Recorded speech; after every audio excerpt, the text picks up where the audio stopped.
Kayak kebayang saudara, hal begitu tuh.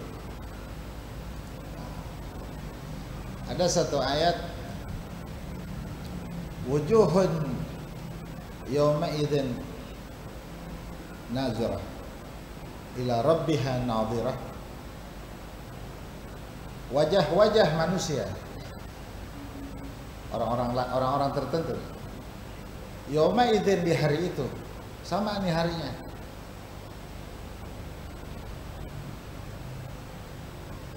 naziratun ila rabbiha, dia memandang wajah Tuhannya, memandang zat Tuhannya.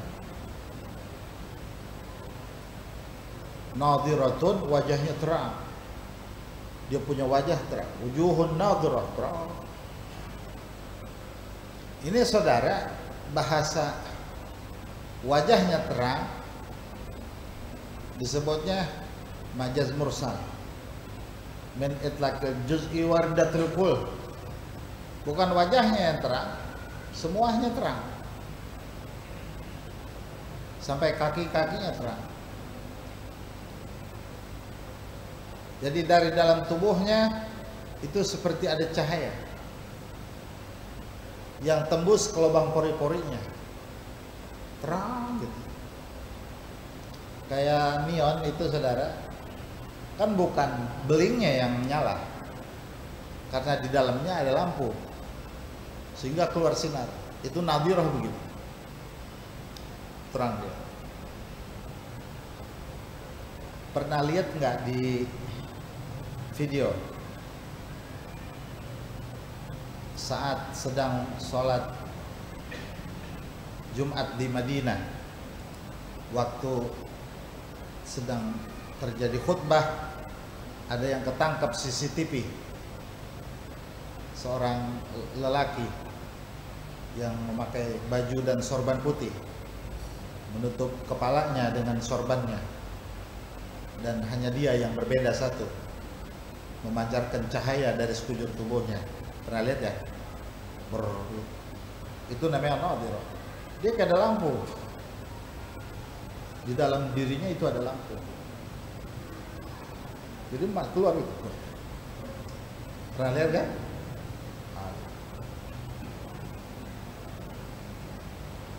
Itu Rasulullah begitu, saudara. Rasulullah tuh begitu, wajahnya tuh keluar cahaya,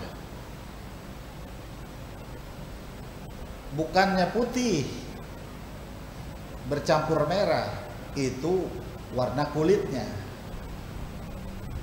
tetapi sesungguhnya putihnya itu mengeluarkan nur, sehingga kalau jalan di malam hari di tempat yang gelap gulita, tempat itu menjadi terang benderang karena wajahnya Nabi Muhammad. Kalau di malam hari rumah itu gelap gulita, saat Rasulullah masuk ke rumah itu, maka itu rumah terang sampai ke dapur-dapur. Di ruang tamu terus ke dalam itu terang semua. Maka ulama bilang kullu baitin anta sakinuhu ghairu muhtajin ila suruji. Setiap rumah yang kau singgahi, dia tidak membutuhkan lampu, terang aja. Karena memang Rasulullah itu orang surga. Rasulullah itu manusia surga, terang. Itu terangnya bukan setelah menjadi nabi, masih kecil udah terang. Masih kecil saudara udah terang. Dan itu setiap saat. Jadi kalau dulu kita masih kecil, belum ada listrik di kampung kita main lari-larian malam-malam, main petak umpet malam-malam tuh, main dampu, ya, main gundu kadang malam-malam saudara. Itu cuma saat di bulan purnama. Selain bulan purnama kita nggak bisa main petak umpet. karena gelap. Saat Nabi diasuh oleh Halimatus Sa'diyah, kata Halimah, sejak Muhammad aku asuh, setiap malam menjadi bulan purnama. Karena anak-anak bermain-main dengan Muhammad, memanfaatkan cahaya wajahnya terang terus. Nah ini nanti di akhirat, wujuhu yawma idzin nazirah ila rabbiha nazirah. Orang-orang yang memandang Allah Ta'ala, wajahnya keluar cahaya, keluar sinar. Mudah-mudahan itu kita. Jangan yang tadi, yauma yafirul mar'u.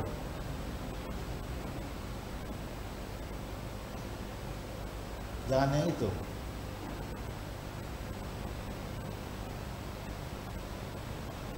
Guru saya jelaskan begini. Mata ente kira-kira kuat mandang Allah.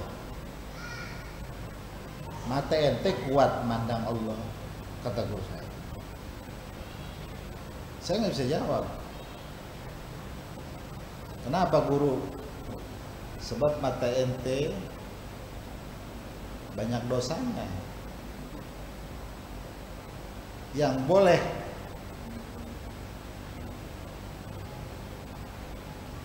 memandang zat yang maha suci adalah mata yang suci. Saya nggak bisa jawab. Pada hari itu orang-orang yang tidak bisa memandang Allah karena tidak kuat dia punya wajah, dia punya mata memandang zat yang maha suci.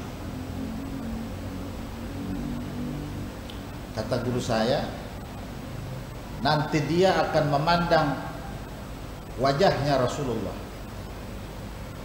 Jadi dia mandang Allah Ta'ala, saudara belum sanggup, Allah Ta'ala izinkan pandang kekasihku Muhammad. Saat itu saudara, yang yauma yafirul mar'u min akhihi tidak terjadi buat dia. Orang kucur kacir, masya Allah, luar biasa. Dia sedang memandang Rasulullah Sallallahu Alaihi Wasallam. Sejuk, nyaman, begitu. Kata guru saya begini,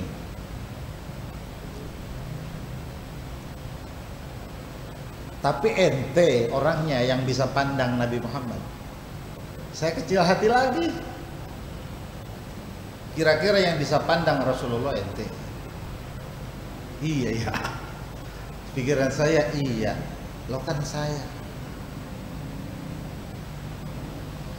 Ini aulia, ulama di dunia, orang-orang saleh yang berlomba-lomba untuk dekat kepada Allah Ta'ala.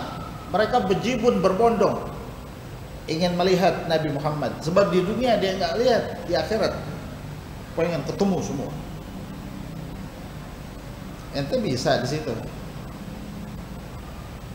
Iya betul ya. Oh kalau bisa, ente tidak termasuk yauma yafirul mar'u min akhihi. Selamat ente bibarakati Muhammad,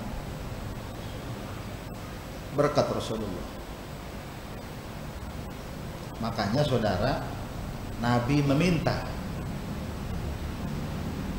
Nabi mengharuskan, Nabi mewajibkan umatnya untuk mencintai Nabi Muhammad. Karena apa? Ini letak, ini tempat, ini waktu, ini saat perjumpaan dengan Rasul. Orang-orang yang tidak punya rasa cinta dengan Rasulullah tidak akan ketemu di situ. Nggak bisa lihat. Disuruh dicintai, itu maksudnya. Namanya aqrabukum manzilatan bi yaumil qiyamah. Orang yang paling dekat kedudukannya dengan Rasulullah di hari kiamat. Guru saya tanya begini, kalau ente nggak ketemu Nabi, ketemu siapa? Saat itu Anda tidak bertemu Rasulullah.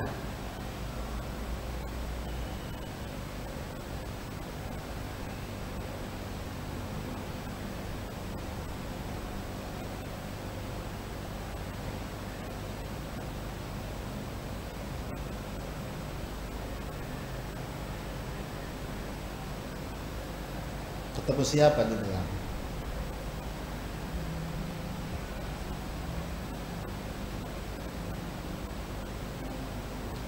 Ketemu Allah nggak bisa, ketemu Rasul tidak bisa.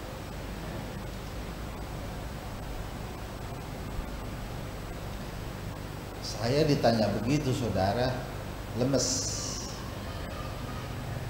Saya ditanya gitu, ya Allah guru lemes saya. Saya nggak punya solusi guru. Ilmu tinggal ilmu, ibadah tinggal ibadah ente. Ente ilmu tinggal ilmu, ibadah tinggal ibadah.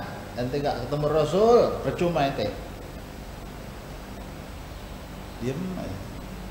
Wujuh yawma idzin nadirah ila rabbiha nadirah. Terang aja. Dia bilang gini, Anda mau kasih tahu ente, dia guru, kalau ente nggak bisa ketemu Rasul,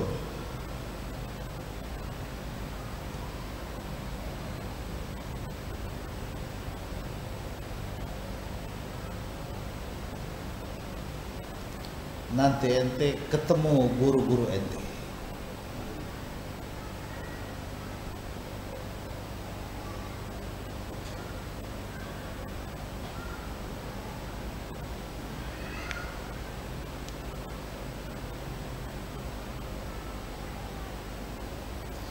Jadi nadiratun itu ente nggak bisa pandang Tuhan. Minimal saat itu ente bisa pandang wajah guru-guru ente. Cari guru yang baik, cari guru yang benar. Kata dia, sebab itu guru yang nanti menuntun ente untuk berjumpa pada Nabi Muhammad. Dia yang pegang tangan ente. Ayo menghampiri Rasulullah. Ayo ketemu Rasulullah.